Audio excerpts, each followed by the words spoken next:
या मालिकेच्या आजच्या भागात आपण पाहणार आहोत सगळेजण आदित्यची वाट बघत असतात। थोड्याच वेळात आदित्य त्याची बॅग घेऊन हॉलमध्ये येतो आणि मग त्यानंतर तो अहिल्याचा आशीर्वाद घेऊन नागपूरला जाण्यासाठी निघतो।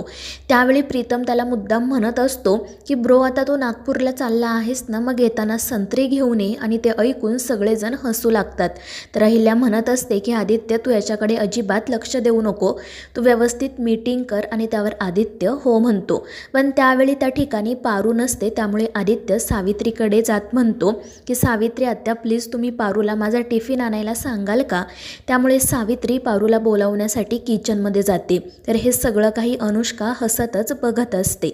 दुसरीकडे सावित्री पारूला सांगत असते की पारू बाळा चल पटकन बाहेर चल, आदित्य बाबा तुझी वाट बघत थांबले आहेत। मात्र पारू म्हणत असते की सावित्री आत्या माझा काय संबंध आहे, त्यांना निरोप देण्यासाठी त्यांची बायको आहे ना बाहेर, त्यांना म्हणावं जे काही हाय बाय करायचं आहे ना ते तिलाच करावं। आणि पारूचं असं बोलणं ऐकून सावित्रीला आश्चर्य वाटतं। ती म्हणत असते की पारू बाळा हे काय बोलतेस तू, आदित्य बाबांना तुला भेटायचं आहे, तुला बघायचं आहे, म्हणूनच त्यांनी मला तुला बोलावण्यासाठी आतमध्ये पाठवलंय। मात्र पारू म्हणत असते की नाही सावित्री आत्या मी बाहेर येणार नाही आणि त्यांचा टिफिन मी भरून ठेवला आहे, तुम्ही प्लीज हा टिफिन घेऊन जा। त्यावर सावित्री तिला समजवण्याचा प्रयत्न करते, मात्र पारू तिच्यावरच ओरडते। म्हणून मग सावित्री नाईलाजाने बाहेर येते। ती आदित्यला सांगते की आदित्य बाबा पारू कामात आहे, त्यामुळे मग मीच टिफिन घेऊन आले। ते ऐकून आदित्यला वाईट वाटतं। तर त्याच वेळी अनुष्का म्हणते की आदित्य तू प्लीज आता निघ, कारण तुला पोहोचायला उशीर होईल। पण तितक्यात आदित्य म्हणतो की माझं पारूकडे एक महत्त्वाचं काम आहे, मी पटकन तिला ते सांगून येतो। आणि ते ऐकून अनुष्का चिडूनच म्हणते की आदित्य तुला पारूला बाय करायचं आहे का, म्हणून तू हे सगळं बोलतोय का। आणि अनुष्काचं ते बोलणं ऐकून सगळ्यांना धक्काच बसतो। अहिल्यासुद्धा आदित्यला म्हणत असते की आदित्य आता काय काम आहे तुझं पारूकडे। तर आदित्य असं सांगू लागतो की काही नाही, मी गणेशसाठी काही पुस्तक आणली होती, तीच मला पारूला द्यायची होती। आणि त्यावर अनुष्का म्हणते की इतकंच ना, मग मी ती पारूला देईल, तू प्लीज आता निघ। आणि त्यामुळे आदित्यला नाईलाजाने घरातून बाहेर पडावंच लागतं। आणि तो गेल्यानंतर मग पारू बाहेर येते। अनुष्का मात्र रागातच आदित्यच्या खोलीत जाते। ती खूप चिडलेली असते आणि वैतागूनच म्हणत असते की काही चॉईस आहे या आदित्यची, एवढ्या मोठ्या कंपनीचा CEO आहे तो, आणि तो एका मोलकरणीच्या मागे लागलाय। माझा तर ना या सगळ्यावर विश्वासच बसत नाही। मी त्याच्यासाठी इतकं छान स्केच आणलं, पण त्याला ते नको आहे, पण त्या मोलकर्णीने आणलेलं हे फूल हवं आहे। आणि मग त्यानंतर ती रागातच ते जास्वंदीचं फूल घेते आणि फेकून देते। मात्र त्यानंतर मग ती हसतच म्हणते की पारू आत्ता कुठे खेळायला सुरुवात झाली आहे, आता बघ मी तुझी कशी अवस्था करते ते, फक्त 2 दिवस आणि या 2 दिवसांनंतर तो आदित्य किर्लोस्करसुद्धा माझ्या पायाशी असेल। आणि ती हसतच तेथून निघून जाते। त्यानंतर मग रात्री पारू आणि गणी त्यांच्या घरात बसलेले असतात। पारू गणीला भूतांच्या गोष्टी सांगत असते आणि त्यामुळे गणी खूप घाबरलेला असतो आणि ते बघून पारू मात्र हसत असते। मात्र त्यानंतर त्यांना बाहेरून अचानक कशाचा तरी आवाज येतो, त्यामुळे ते दोघेही बहीण भाऊ घाबरतात। गणी तर पारूला म्हणत असतो की तायडे तू दरवाजासुद्धा उघडू नको। मात्र नेमका कशाचा आवाज आला आहे हे बघायला पारू घरातून बाहेर येते। तर तिला घरासमोरून कोणीतरी जाताना दिसतं, त्यामुळे ती अजूनच घाबरते आणि देवाकडे प्रार्थना करत पुढे जाते। आणि तितक्यात तिच्या पाठीमागून कोणीतरी येत तिच्या तोंडावर हात ठेवतं, म्हणून पारू जोरात त्याच्या हाताचा चावा घेते। तर तो व्यक्ती दुसरा तिसरा कोणीही नसून आदित्य असतो। तो पारूला म्हणत असतो की पारू तू का चावलीस मला। तर पारू म्हणत असते की आदित्य सर तुम्ही आत्ता यावेळी इथे काय करताय आणि तुम्ही असे लपून छपून का आलात। तर आदित्य म्हणत असतो की अगं पारू मी तुला भेटायला आलोय, तुला काय झालं होतं तेच मला कळत नव्हतं म्हणून।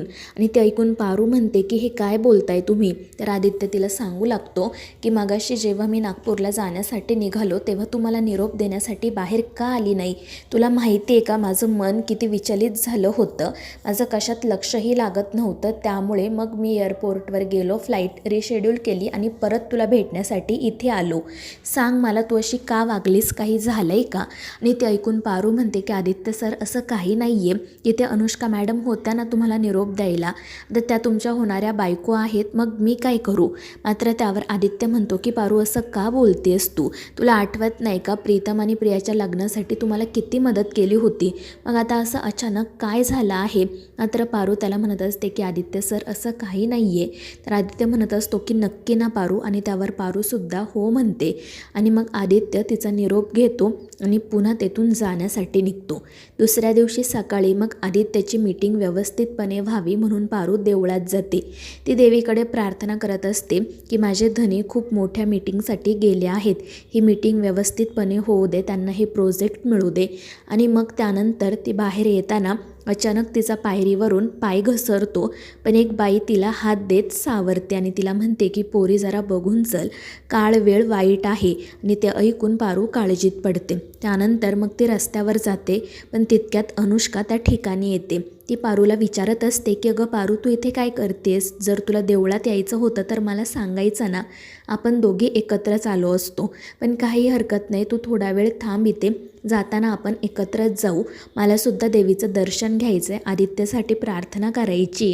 आणि ते ऐकून पारूला वाईट वाटतं. ती म्हणत असते की अनुष्का मॅडम तुम्ही दर्शन घ्या, मी माझी रिक्षाने जाते. मात्र अनुष्का ऐकत नाही. ती म्हणत असते की का गं पारू अशी वागतेस तू? आता तू माझी मैत्रीण आहे ना, मग आपण एकत्र गेलो तर काय हरकत आहे? आणि त्यावर पारू नाईलाजाने हो म्हणते. तर दुसरीकडे आदित्यची मीटिंग झालेली असते आणि मीटिंग संपल्यानंतर तो लगेचच पारूला कॉल करतो. तर पारू आनंदानेच त्याला विचारते की काय झालं धनी, मीटिंग संपली का? आणि पारूच्या तोंडून पुन्हा एकदा धनी नाव ऐकून आदित्य तर खुशच होतो. तो म्हणत असतो की पारू पुन्हा एकदा मला धनी म्हणून हाक मार ना. पण पारू म्हणत असते की अजिबात नाही, तुमची मीटिंग संपली की नाही ते सांगा. आणि त्यावर आदित्य सांगतो की हो पारू, मीटिंग संपली आहे आणि हे प्रोजेक्ट आता आपल्यालाच मिळणार, तू काही काळजी करू नको. आणि त्या दोघांचं बोलणं सुरू असतानाच काही लोक पारूजवळ येतात. ते पारूला म्हणत असतात की मॅडम आम्ही तुमचे खूप मोठे फॅन आहोत, आम्ही शहरात सगळीकडे तुमचे मोठमोठे होर्डिंग्स बघितले आहेत. आणि ते ऐकून पारू तर खूपच खुश होते. तर ते सगळं आदित्यसुद्धा ऐकत असतो. तो सुद्धा हसतच म्हणतो की वा पारू, आता तर तुझे फॅन्ससुद्धा तुला भेटायला येत आहेत. आणि ते ऐकून पारूला हसू येतं. तर ते लोक पारूला म्हणत असतात की मॅडम आम्हाला तुमच्यासोबत एक फोटो हवा आहे. आणि त्यावर पारूसुद्धा आनंदाने हो म्हणते. तर हे सगळं काही अनुष्का लांबूनच बघत असते. त्यानंतर मग त्यातील एक मुलगा पारूसोबत फोटो काढायला तिच्या जवळ येतो. तो मुद्दाम पारूच्या जवळ जाण्याचा प्रयत्न करत असतो. त्यामुळे पारू म्हणते की दादा प्लीज थोडं लांब उभे राहा. आणि ते ऐकून तो मुलगा रागातच म्हणतो, कोणाला दादा म्हणतेस ग तू, मी काय तुझा दादा नाहीये. आणि मग तो पारूविषयी वाटेल ते बोलायला सुरुवात करतो, तिची छेड काढतो. त्यामुळे पारू चिडून म्हणते की तुम्ही काय बोलताय, तुम्हाला कळतंय का? आणि ते ऐकून तो मुलगा त्याच्या खिशातून शाईची बॉटल बाहेर काढतो आणि पारूच्या तोंडावर शाई फेकून तेथून पळून जातो. आणि या सगळ्या गोष्टीमुळे पारूला तर मोठा धक्काच बसतो. ती रडू लागते. आजूबाजूचे लोक तिच्या भोवती गोळा होतात आणि मग अनुष्कासुद्धा नाटक करत तिच्या जवळ येते. ती म्हणत असते की पारू काय झालं? आणि मग त्यानंतर ती त्या लोकांना म्हणते की तुम्हाला लाज वाटत नाही का? फक्त बसून बघत राहिला, एका मुलीची इथे छेड काढली गेली आणि तुम्ही काहीच कसे बोलला नाहीत. आणि मग त्यानंतर तिच्या लक्षात येतं की पारू आदित्यसोबत कॉलवर बोलत होती. त्यामुळे ती तिच्याकडून मोबाईल घेते आणि आदित्यला सांगते की आदित्य इथे ना खूप मोठा प्रॉब्लेम झाला आहे, मी तुला नंतर सांगते. आणि मग ती पारूला घेऊन घरी जाते. घरी गेल्यावर ती सगळ्यांना आवाज देत खाली बोलावून घेते.